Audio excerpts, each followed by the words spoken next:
And as a result of escalating conflict between Iran and Israel, airspace over Iran, Iraq, Israel and surrounding areas have been closed or restricted, while significantly impacting air traffic.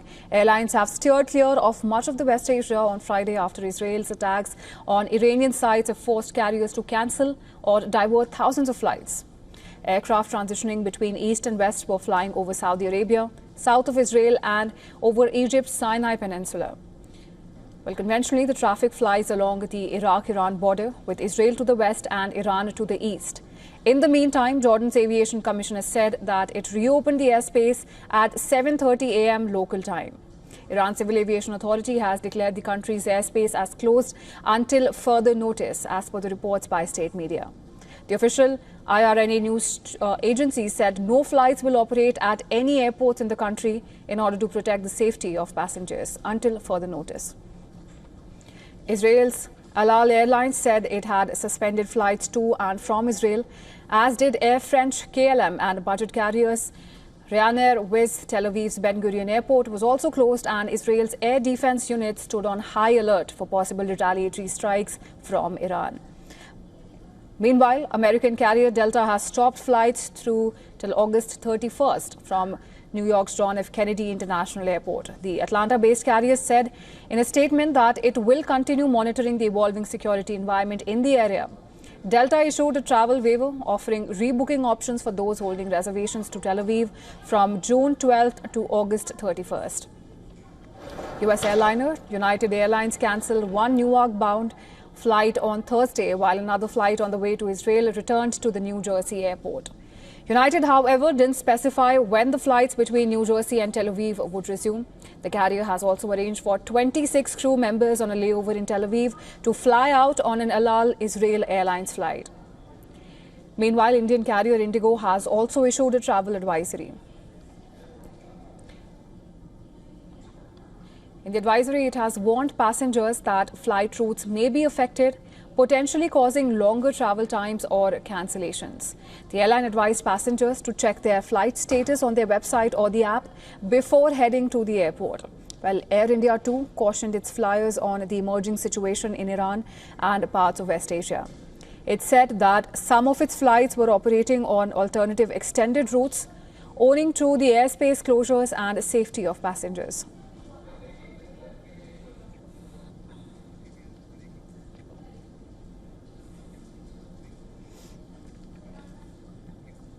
And in breaking news just coming in, Indian and Iranian foreign ministers hold phone call over Israel and Iran's war. On Friday evening, Indian Minister of External Affairs Dr. S. Jaishankar held a telephone conversation with Iranian Foreign Minister Saeed Abbas Araghchi. Now, during the conversation, Jaishankar extended deep sympathies of the government and people of India to the government and people of Iran following the Israeli regime's attacks, which led to the loss of several innocent lives. Jaishankar referred to his recent phone consultation with the French counterpart and stressed the importance of strengthening international efforts to de-escalate tensions in the region. Araghchi appreciated India's solidarity with Iran and its condemnation of the Israeli regime's aggression. He said, and I'm quoting him here, "We were in the middle of a diplomatic process and engaged in consultations with our Omani counterpart to prepare for a new round of talks with representatives of the United States government.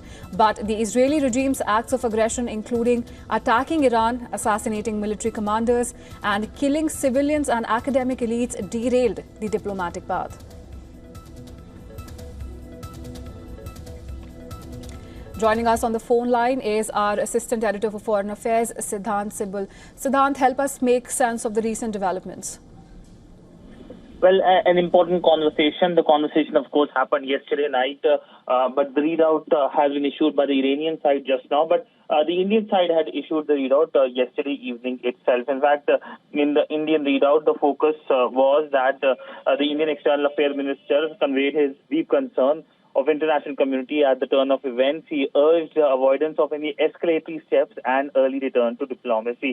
Of course, the Iranian side shared its own perspective about the situation. But essentially, we know that India sees Iran as a civilizational neighbor and extended neighbor, and both countries have good relationship. But Chabahar port is key port that is important for connectivity between India, Iran, and the wider Central Asian region. So this is an important relationship.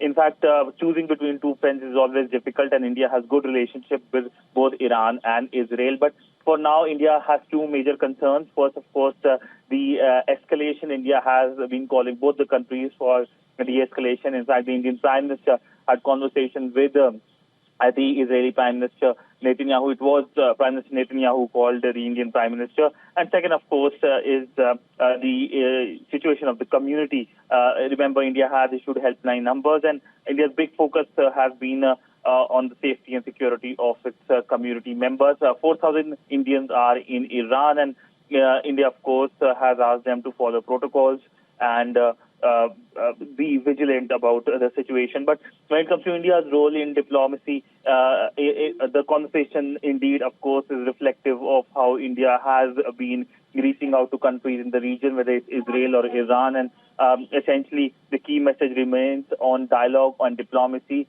This is something that is the key focus, and urging both sides, India has asked them to return to dialogue and diplomacy to resolve the ongoing escalation in the situation. Right, Siddhant, and while it's been a difficult call for India to make, what are the implications of this particular phone call, that even now that we know that Prime Minister Modi had already spoken to his Israeli counterpart, but now condemning the Israeli attack on this phone call with his Iranian counterparts, what are the implications of this move by India?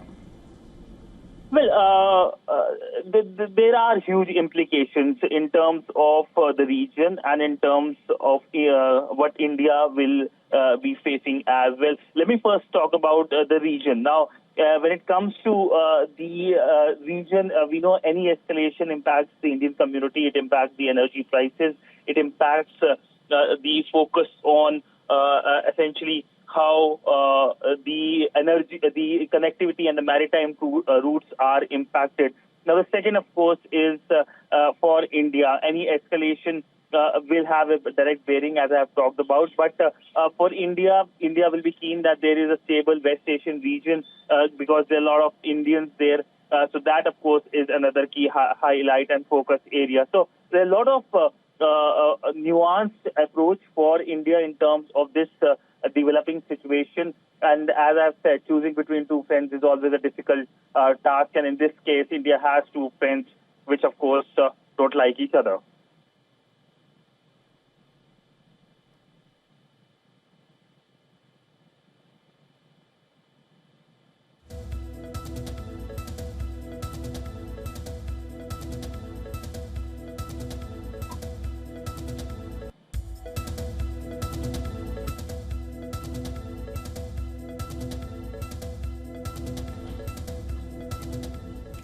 And breaking news coming in, India distances itself from SCO statement that condemned Israeli strikes on Iran. Indian Foreign Ministry has said that India did not participate in the discussions on the statement. India says it did not participate in the discussions on the SCO statement that condemned Israel strikes on Iran. The Foreign Ministry pointed out at India's overall position on avoidance of any escalatory steps conveyed to other SCO members. Well, the Indian Foreign Ministry's statement says aggressive actions are a gross violation of international law and the United Nations Charter and constitute an infringement on Iran's sovereignty.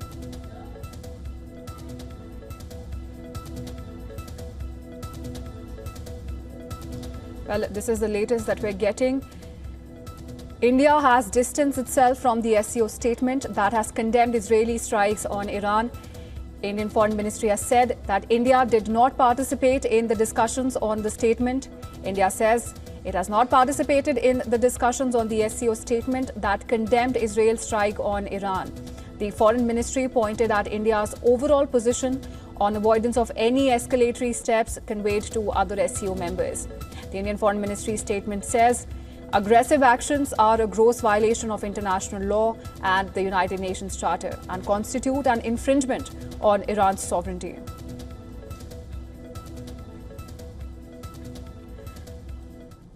And we have our Assistant Editor for Foreign Affairs, Siddhant Sibal, on the phone line. Siddhant, what do we make of these latest developments and the statement that's just come in?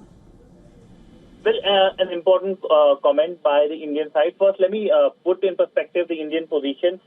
the Indian side has made it clear that dialogue and diplomacy is the way forward in terms of the escalating situation, and has called for de-escalation, and essentially has said that how India has reached out with the countries of the region. We know that the Indian External Affairs Minister has spoken to the Foreign Minister of Iran, to the Foreign Minister of Israel as well. And in both the conversations, the focus of the Indian side has been as to how there can be a resolution of the escalating situation, because it does impact India in a major way. Now, this SCO development is a development which, let me explain it further, that the SCO, Shanghai Cooperation Organization, is a regional grouping, and it has issued the statement condemning the Israeli actions in Iran. Now, India is a member of this grouping, along with Iran, along with Pakistan, Russia, China, and other Central Asian countries.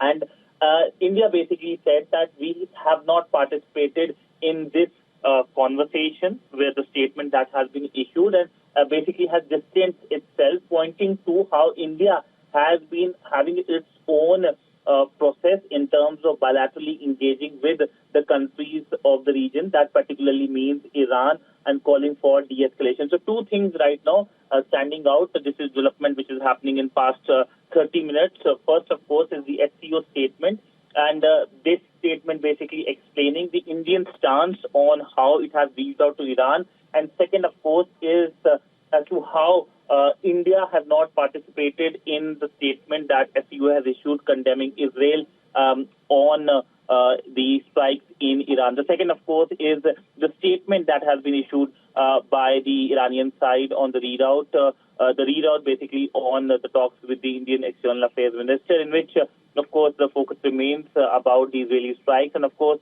India calling for de-escalation. Right. Thank you so much, Siddharth, for helping us make sense of the latest developments.